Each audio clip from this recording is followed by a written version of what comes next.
In 1998, when Sega unleashed Star Wars Trilogy Arcade into the world, it wasn't just another quarter-munching machine lined up beside the pinball tables and racing cabs. It was an event. It was a cinematic spectacle crammed into a glowing cabinet, a fully immersive time machine that transformed every corner arcade into a booming, buzzing, lightsaber-lit slice of the Star Wars universe. For Gen X kids still hanging on to their childhoods and millennial teens raised on VHS tapes of the original trilogy, this game wasn't a novelty, it was the dream realized. Developed by Sega AM Annex and built on the muscle of Sega's Model 3 arcade system board, it wasn't a stripped-down tie-in or a lazy cash-in. It was a flagship release. A serious, high-powered piece of arcade hardware that stood out like a beacon in any game center. With its slick visuals, cabinet lighting, immersive stereo sound, and film-accurate gameplay, it felt like the closest you could get to starring in the movies themselves. The timing couldn't have been better. The special edition re-releases of A New Hope, The Empire Strikes Back, and Return of the Jedi had just returned to theaters the year before, reigniting the global Star Wars obsession and drawing old fans and a new generation back into George Lucas's galaxy. Lightsabers were swinging again in backyards, X-Wings were being dog-fought in living rooms, and the appetite for Star Wars content, any Star Wars content, was off the charts. Into this cultural moment came a game that didn't just ride the wave of hype, but became part of the experience. And when you saw that gleaming arcade cabinet at your local bowling alley, movie theater, or mall, its screen pulsing with blaster fire, its speakers blasting John Williams' score, you were drawn in like the Millennium Falcon to a tractor beam. What truly set Star Wars Trilogy Arcade apart from the tidal wave of licensed games from that era was its meticulous reverence for the films and its ambitious, multifaceted gameplay. This wasn't a simple shoot-'em-up on rails, nor was it a pure fighter or a simulator. It was all of those things and more. A hybrid experience that layered different styles of gameplay across a rich, well-paced campaign. The transitions between flight sequences and on-foot shooting made the game feel constantly fresh. But the biggest surprise came when players found themselves face-to-face with iconic villains and had to engage in reflex-testing lightsaber duels using the joystick like a digital blade. These segments weren't just showy cutscenes or gimmicks. They were playable battles with their own mechanics, challenges, and high-stakes payoff. Every mission across the 3 original films was split into 3 escalating parts, building tension and excitement with each new stage. From the first enemy wave to the final showdown, each segment was soaked in cinematic detail, thanks in part to Lucasfilm's direct collaboration with Sega. And threading it all together was that iconic John Williams soundtrack, thunderous and familiar, swelling at all the right moments, turning the action into a symphony of blaster bolts, engine roars, and orchestral drama. The visuals, meanwhile, were top of the line for the era. This was Sega's Model 3 system at full tilt. Polygonal 3D models with smooth animation, detailed environments, flashy effects, and crisp textures. In a time when many arcade games were still working with 2D sprites or muddy 3D graphics, Star Wars Trilogy Arcade looked sleek, bold, and futuristic. It wasn't just fun to play, it was captivating to watch. A game that drew a crowd even when you weren't the one holding the joystick.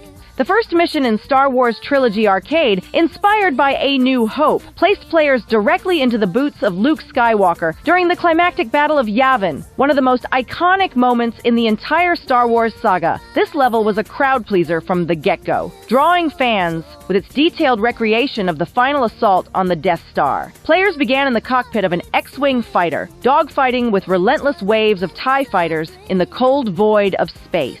The action was fast and intense, requiring sharp reflexes to blast enemy ships out of the sky while avoiding incoming fire. After surviving the chaotic dogfight, players descended to the surface of the Death Star itself, skimming across the massive battle station while gunning down turret placements and enemy ships. The thrill continued as the mission transitioned into the unforgettable trench run. The narrow passage was a test of nerve and precision, where players had to dodge obstacles and enemy fire while lining up the perfect shot.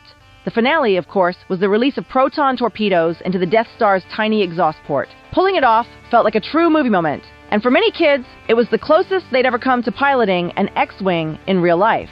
The second mission shifted gears to The Empire Strikes Back and its legendary opening battle on the ice planet Hoth, a fan-favorite segment that brought variety and cold chaos to the arcade experience. This mission placed players behind the controls of a rebel snow speeder, weaving between falling snow and blaster fire in a desperate attempt to hold off the Empire's advancing forces. The player was tasked with tripping up the towering AT-AT walkers using tow cables, just like in the film, while also blasting apart smaller AT-ST walkers and Imperial probe droids scattered across the battlefield. Once the battlefield segment concluded, the action didn't let up. Instead, the game moved into the icy quarters of Echo Base. Here, the pace shifted from flight to a fast-paced first-person shooter style. Players had to sprint through the base, shooting waves of invading stormtroopers and fending off surprise attacks from Wampus that had escaped containments. The mission ended in a dramatic scramble to reach the Millennium Falcon, blasting enemies while trying to survive long enough to escape into orbit. It was intense, it was cinematic, and it was the kind of level that arcade-goers returned to again and again. The third core mission in the game came from Return of the Jedi, and it opened with a blistering speeder bike sequence set in the dense, perilous forests of Endor. Here, the player mounted a high-speed Imperial speeder bike, tasked with weaving through trees and shooting down scout troopers in a breakneck chase. What made this part especially thrilling was the limited directional control. You had just enough sway over your bike to avoid obstacles, but not enough to relax. Every sharp turn and looming tree trunk was a hazard, waiting to end your run. The visual blur of speeding through the woods, combined with blaster fire echoing through the trees, made this one of the most pulse-pounding moments in the game. The tension only increased as players dismounted and went in on foot, transitioning back to the on-rails shooter format. Advancing through the forest, you had to eliminate stormtroopers and battle your way toward the Empire's base. The mission concluded in a dramatic standoff against an AT-ST walker. However, unlike the Hoth battle, this fight wasn't about firepower. It was about survival. The player had to hold their ground, avoid heavy fire, and pour shots into the lumbering metal beast until it finally exploded. It was a satisfying payoff to a relentless gauntlet, and one more reminder of how the game managed to balance spectacle with gameplay, all while letting players live out their biggest childhood Star Wars dreams. If you managed to fight your way through all three primary missions, reliving the battles of Yavin, Hoth, and Endor in gloriously immersive 3D, you were rewarded with a final, unlockable fourth mission. This concluding stage catapulted you into the cockpit of none other than Wedge Antilles' X-Wing starfighter, right in the thick of the climactic assault on the second Death Star. It was Sega's way of saying, "You've earned it," and they made sure it felt like the grand finale. The mission began with a high-intensity skirmish as you dogfought swarms of TIE interceptors amidst a chaotic clash between the Rebel fleet and the Imperial Armada. The visuals were dense with laser fire, explosions, and whirling debris, and the orchestral score swelled behind every barrel roll and blast. From there, things escalated quickly as the game thrust you into the bowels of the space station, weaving through the labyrinthine corridors of the Death Star's reactor shaft. This was where Sega flexed every ounce of horsepower the Model 3 arcade board could deliver.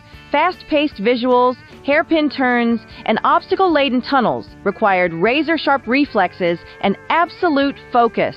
It was a nerve-wracking sequence that tested your ability to manage both speed and accuracy under intense pressure. And at the climax of this explosive run, players had to fire multiple torpedoes into the core reactor with near-perfect timing before making a frantic escape through the collapsing structure. The entire sequence lasted only a few minutes, but it was so jam-packed with action and cinematic flair that it felt longer, in the best way possible. For many players, it stood as the most thrilling part of a game, already overflowing with highlight moments.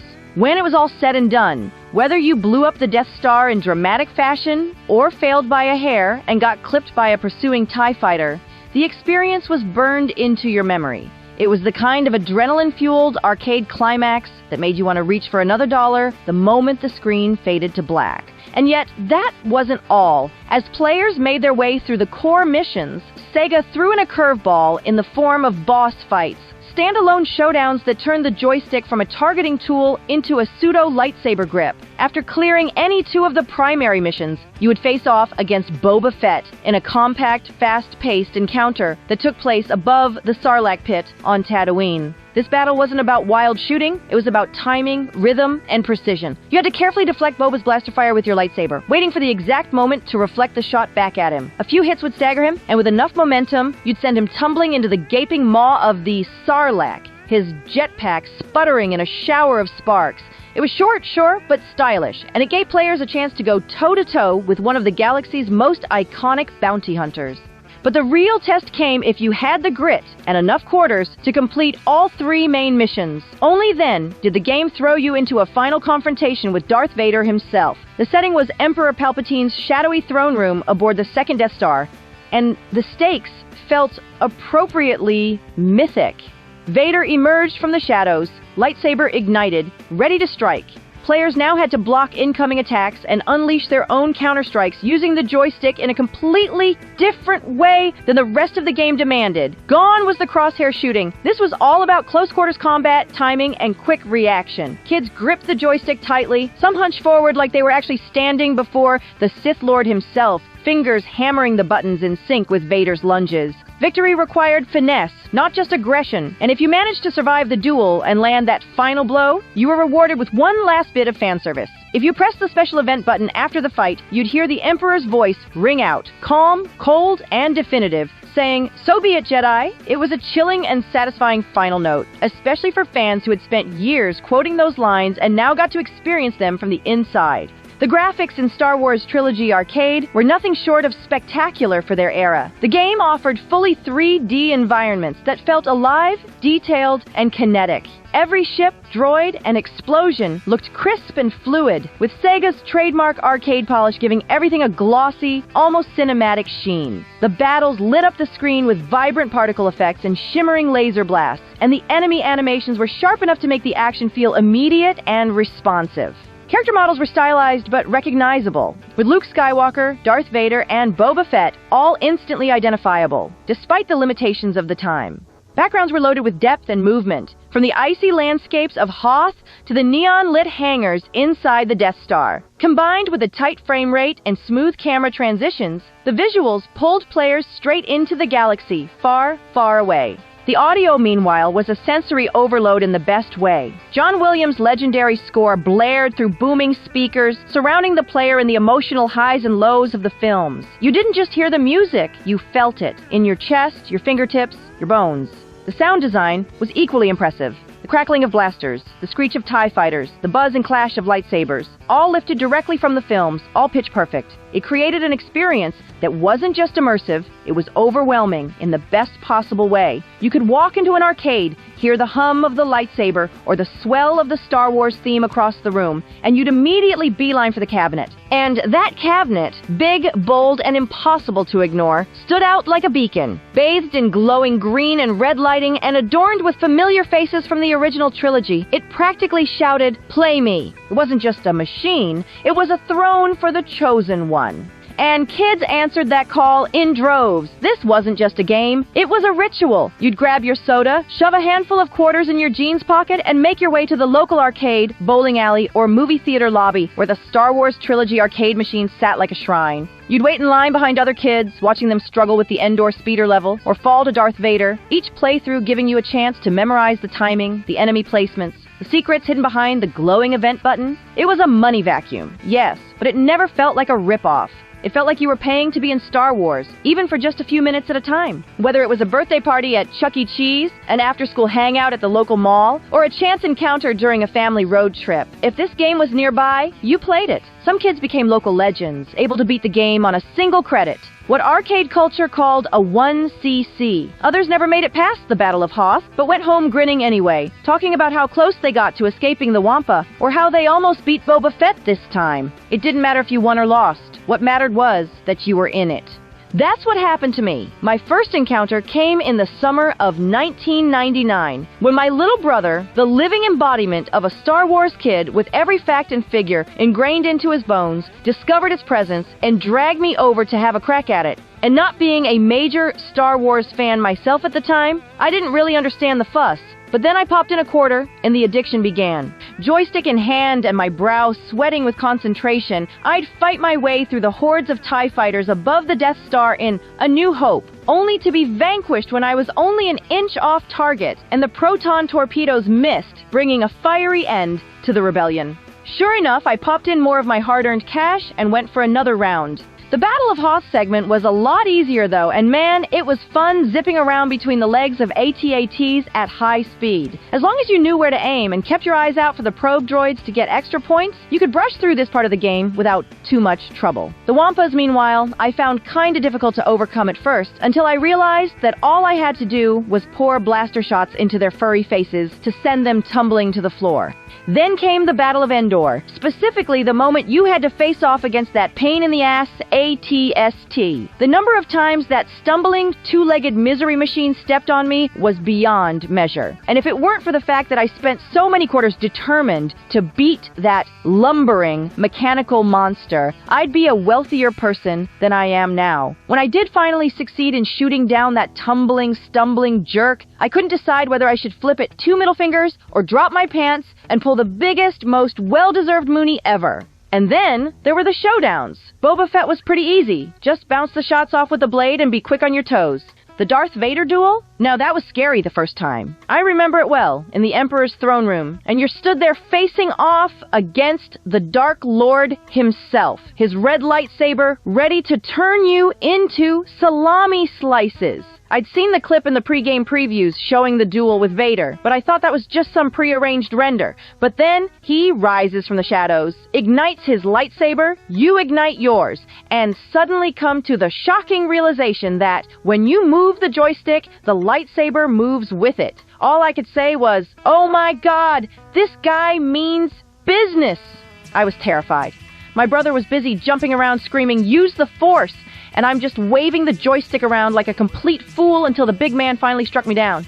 I'll tell you, that would have made for a very bittersweet ending if Return of the Jedi had gone that way. Anyway, personal stuff aside, the game wasn't without its quirks. The lightsaber battles, while cool in concept, could be awkward in practice. Many players found the motion controls a little stiff or confusing, especially when dueling against Vader and expecting inverted controls that didn't quite work the way their muscle memory wanted. Still, none of that took away from the fun. If anything, it added a weird charm to the experience. The clumsy saber duels made victories feel hard-earned, and even failure could be dramatic. Watching your shield meter drop to 0 as R2-D2 let out a desperate mechanical scream was devastating and hilarious all at once. The event button, meanwhile, was a beloved gimmick. It blinked and flashed, inviting you to press it just at the right moment, sometimes to unleash proton torpedoes, sometimes to call for help, and sometimes just to trigger a perfectly timed cinematic beat. In the chaos of a firefight or speeder chase, that button felt like the key to survival. And if you were lucky enough to hit it at the right time, you'd be rewarded with points, explosions, or even an Ewok clobbering a stormtrooper with a log. Some players found out the hard way that letting their inner Sith out had consequences, like repeatedly blasting fallen enemies or friendly units, only to notice their force alignment meter sliding ominously toward the dark side. The game didn't punish you with a game over, but it did slap you with a loss of bonus points and a guilty conscience. You could almost hear Obi-Wan's voice in your head saying, "You've taken your first step into a larger world of being kind of a jerk." The critical reception for Star Wars Trilogy Arcade was, on the whole, quite positive, with many reviewers praising both its technical accomplishments and its sheer entertainment value. It managed to impress not only fans of the Star Wars franchise, but also arcade regulars who were looking for a thrilling, polished gaming experience. The influential review site AllGame awarded the title an impressive 4.5 out of 5 stars, describing it as virtually flawless in execution. The review highlighted the responsive joystick control as one of the standout features, noting that it enhanced immersion and gave the player a tangible sense of being in control of an X-Wing fighter or wielding a lightsaber. While the game was largely applauded for its mechanics and overall presentation, there was a minor critique regarding the lightsaber-focused bonus battles, which some felt were slightly less precise and a bit clunky compared to the more refined shooting sections. Destructoid, in its retrospective assessment years later, echoed much of this enthusiasm. The site described the game's mission structure as ranging from awesome to more awesome, a clear indication of just how well designed and fun the various levels were, even 2 decades after the game's release. They acknowledged that the lightsaber duels with Boba Fett and Darth Vader could feel a little stiff or overly linear. But even then, the sheer novelty of facing off against such iconic characters in a playable format made those moments memorable in their own right. The French publication Player One, while less effusive in its praise, still recognized the game's strengths. It awarded the game a score of 61 out of 100, applauding the accuracy and excitement of the film recreation elements. However, they criticized what they perceived as a somewhat rushed production, suggesting that while the game delivered on thrills, it might have benefited from more polish in terms of pacing and consistency. Yet, even with these varying opinions, one thing most critics and players could agree on was the game's unique ability to place you directly inside the Star Wars universe in a way that felt cinematic, immediate, and fully engaging. This was not just a shooter with a sci-fi skin, it was a full-blown experience, driven by authentic sound design, striking visuals for the era, and a deep respect for the material it was adapting. What continues to astonish fans to this day is that Star Wars Trilogy Arcade never saw an official home release. Despite being built on technology that had parallels with Sega's own Dreamcast console, no port ever materialized. The lack of a console version remains one of the game's most frequently lamented absences in retro gaming history. Fans who grew up dumping quarters into the machine often express disbelief that it wasn't adapted for any home system, especially considering how deeply tied the Star Wars brand is to multi-platform presence. This has only added to the mystique surrounding the game and its place in arcade lore. Today, in an age of digital re-releases and retro revivals, the game exists primarily as a memory, a ROM file running on unofficial emulators, or a prized piece of machinery in vintage arcade collections and barcades. In some of those places, dark corners of retro arcades or glowing nostalgia dens, like here in San Francisco's Free Gold Watch, the game still hums to life. Cabinets with wear on the joystick grips and burn-in on the screens remain a magnet for old-school fans and curious newcomers alike. There's something about the design, the rhythm of the gameplay, the roar of the Star Destroyer flyby, the satisfying hiss of a lightsaber coming to life that brings people back, even if they haven't touched an arcade machine in years. It's not just a game anymore. It's a link to the excitement of the late 1990s, to the smell of popcorn and soda in the food court, to the sound of coins clinking on glass monitor bezels as you waited for your turn. And then there's that moment, that quiet pause just before the attract mode kicks in. The screen goes dark, the Lucasfilm logo fades in, and the music swells. For players who grew up with it, it's like a switch flips in the brain. Nostalgia flooding back in a rush. You reach for the joystick. You glance down at the glowing start button. The Force stirs. Whether you were the kid who could beat the whole thing on one credit, or the one who always needed just one more quarter to make it past the second mission, standing in front of that machine was a feeling like no other. Star Wars Trilogy Arcade was never just about winning or finishing the game. It was about being there, inside the cockpit, on the forest moon of Endor, in the icy corridors of Hoth. It was about living those moments you'd only ever seen on screen. It was a celebration of fandom and imagination, wrapped in flashing lights, explosive sound effects, and the pure, unmatched joy of arcade gaming. And every time that familiar opening crawl floated up, you couldn't help but think, okay, one more run! Come along, let's sing, where the joy will bring. Tune into the beat, feel the magic, it's true. Channel 199 X, we're here just for you, for you.